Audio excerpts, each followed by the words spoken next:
మీ అంజలి పెరట్లో ఈరోజు అయితే చిన్ని హార్వెస్ట్ ఫ్రెండ్స్. చిన్న చిన్న వంగ మొక్కలు మొన్న వేసా. ఈ వంగ చెట్టు అయితే ఫస్ట్ హార్వెస్ట్ అనమాట. నెక్స్ట్ హార్వెస్ట్ పెద్ద వంగ మొక్క, ఇది లాస్ట్ ఇయర్ మొక్క. ఇంక ఇప్పుడే వాటర్ పెట్టడం వల్ల కొంచెం కాసింది ఫ్రెండ్స్. కొంచెం కొంచెం అవుతున్నాయి, మన కర్రీకి సరిపోతాయి కదా. టమాటాలు అనమాట. టమాటాలు కూడా ఇంకా లాస్ట్కి వచ్చినాయి. నేను ఈరోజు గార్డెన్ అంతా పెరటంతా క్లీన్ చేసామంది మొత్తం, అందుకే కోస్తున్నాను అనమాట. ఇంకొన్నవన్నీ కోసేసి ఒకసారి వాటర్ ఇచ్చి ఒకసారి పశువులు ఎరివిస్తే ఈ ఎండాకాలం అంతా మనం బయట కొనుక్కోకుండా హెల్తీగా ఆర్గానిక్గా మన చేతులతో కష్టపడి మనం పండించుకుంటే ఆ ఫీలింగ్ అసలు వేరే ఉంటుంది ఫ్రెండ్స్. అది పండించే వాళ్ళకే అర్థమైద్ది.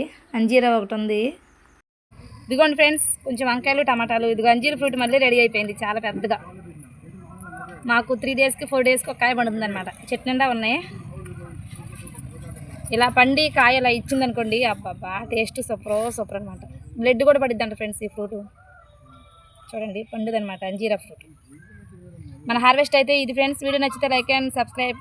Bye bye.